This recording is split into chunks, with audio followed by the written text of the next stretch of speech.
Captain Lacroute, Captain Buffet, nos pilotes globetrotters à la découverte du monde. Il fut un temps où peut-être nous partions en Belgique en 747, messieurs. Ah, moi je l'ai fait en Fokker, Fokker 70. Moi en train grande vitesse. En Thalys. Thalys. Voilà. On va décoller pour Liège tout de suite. Aujourd'hui on est en Belgique.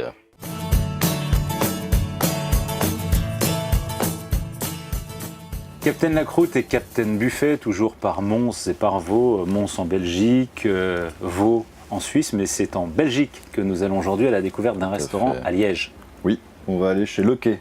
Chez Le Quai de Liège. Chez Le Quai de Liège. Le café Le Quai, qui a un produit emblématique, paraît-il le meilleur du monde, le boulet de Liège. C'est quoi le boulet de Liège? Alors le boulet est plus gros que la boulette. Oui, mais encore. La boulette de Tata Rachel à Tel Aviv est petite, le boulet de Liège est plus gros. Donc c'est de la viande. C'est de la viande. Voilà, C'est accompagné. un mix de viande de porc et de bœuf.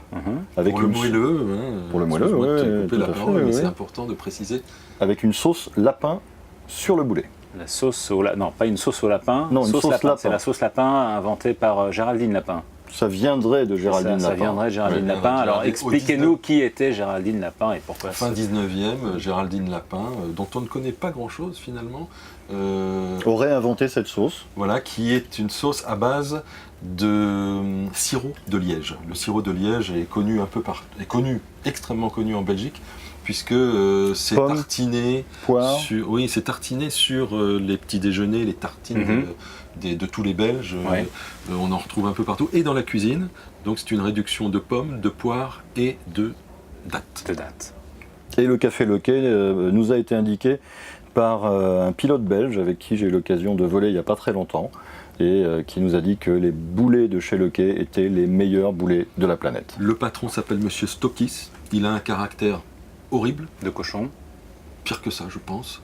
Si vous regardez les commentaires sur certains sites, on vous dit surtout n'allez pas au café Le Quai, le patron va vous engueuler, le patron, etc. L'accueil etc. est abominable, il y a beaucoup de choses comme ça, mais ça fait partie Les, du les lieu, ça fait boulets, partie les du boulets site. du sirop Le Quai. À se demander si monsieur n'est pas un boulet lui-même, mais en tout cas, le café Le Quai est l'endroit où il faut manger les fameux boulets de Liège. Absolument. Accompagné de leur sirop lapin. On va manger un boulet frites à Liège. Boulet frites.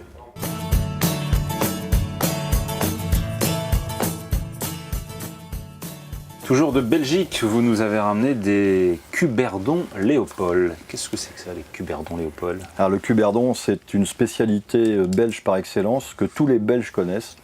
Ce n'est pas sorti au-delà des frontières pour le moment, puisqu'il faut vraiment manger ça rapidement. 8 semaines, c'est le délai pour pouvoir les consommer. Ensuite, ça se cristallise et l'intérieur devient... c'est à base de sucre, C'est ouais. à base de sucre, oui. Framboise, jus de framboise, sirop de framboise et Alors, cuberdon, lié à sa forme, lié à son histoire, par exemple, depuis le 19e siècle, date de son invention, plusieurs légendes courent.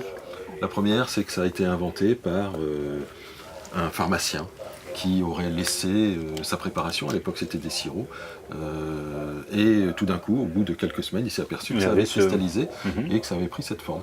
Deuxième version, ce serait plutôt... en flamand, c'est neuzequeux. Neuzequeux. Petit nez, Petit nez. Ça marche aussi. ça marche aussi. C'est aussi petit chapeau d'ecclésiastique, donc c'est une des versions de la naissance de ce cuberdon. Ce serait un ecclésiastique qui aurait inventé cette friandise. Ça se dit aussi cul de bourdon. Oui, après les fourmis grosses fesses, on a les culs de bourdon. Voilà. On pourrait éventuellement les utiliser, vu la forme, pour aller faire le tour de l'avion pour se protéger les oreilles. Oui, mais enfin, sauf si ça cristallise. Voilà, moi je fais attention de ne pas confondre, mais c'est à la même forme, Ça a la effectivement. forme, tout à fait. Donc petit nez, cul de bourdon, bouche-oreille, Et alors, etc. Cuberdon Léopold, deux jeunes qui ont repris cette recette traditionnelle Et qui avec la dynamise à fond. différents packaging. Là, on a un packaging avec 21 cuberdons. Alors, 21 est une bonne date, c'est la règle. Le 21 juillet est la fête nationale belge. Le 21 juillet 1831, qui est couronné? Léopold. Léopold, le premier roi des Belges. Donc là, nous avons un packaging avec 21 cuberdons. On goûte. Qu'on goûte. On a goûté, mais j'ai déjà goûté. Et pendant qu'on va goûter, on va regarder les photos qui montrent un petit peu toutes les fabrication. phases de fabrication, qui sont complètement traditionnelles, puisque 8 étapes, je crois. 6 étapes, 7 jours, avec une conservation dans une chambre chaude, 55 degrés, pendant quelques jours. Et puis après, de manière tout à fait artisanale, enlevé au pinceau pour obtenir ce produit fini. Et c'est bon, hein. Oui, c'est très bon, hein. C'est sucre. C'est très sucré, mais on va regarder le film tout de suite.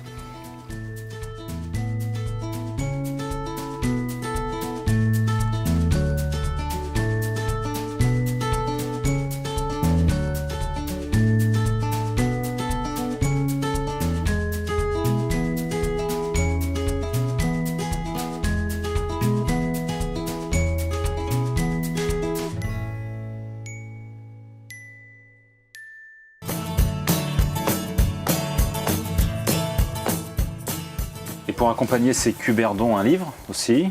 Oui, parce qu'on trouve du cuberdon à tartiner, donc il y a plein de préparations. Et là, c'est le concurrent des cuberdons Léopold qui a rassemblé 18 chefs pour 50 recettes. Quelle préparation culinaire faire avec le cuberdon? Ouais, effectivement, cannellonine melon, radis noir, cuberdon, foie gras de canard frais, par exemple, salade de chèvre frais, jambon cru italien et sirop de cuberdon. Donc on a plein de bonnes choses. Je veux dire des cuberdons à toutes les sauces. Et la framboise s'harmonise parfaitement bien avec le foie gras, par exemple. C'est beaucoup plat, barre de ligne au cuberdon. Que des belles choses. Le cuberdon, 18 chefs étoilés, 50 recettes salées et sucrées. Aux éditions Racine. Et c'est d'Olivier Carpentier.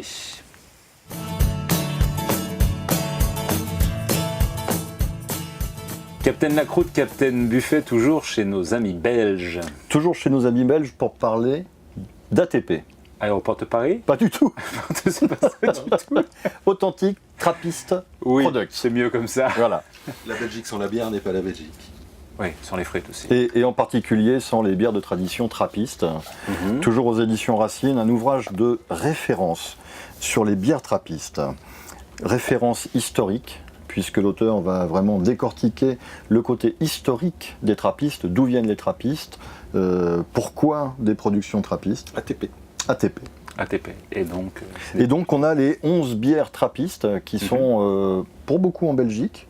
Et puis il y a un monastère trappiste, le dernier est à Rome, depuis très peu de temps. Il y en a un aux États-Unis, et tous font de la bière, des bières de référence dont on a tous entendu parler. La Chimay, qui est une bière des plus connues. La Chimay, bien sûr. La Chimay. Je voulais quand même vous parler d'une bière, la meilleure bière du monde. C'est la Westvleteren. Ah oui, c'est la meilleure bière du monde.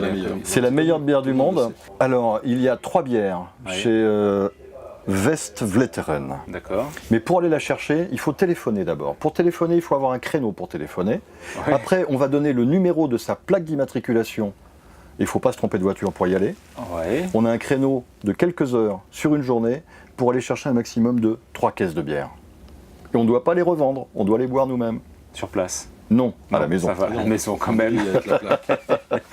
Voilà, donc les bières Orval, Henzekel, Spencer aux États-Unis, Tréfontaine le dernier à Rome, Zunder, vraiment un ouvrage de référence sur les bières trappistes. Bières de tradition, toujours aux éditions Racine. Toujours aux éditions Racine de Jeff Vandenstein.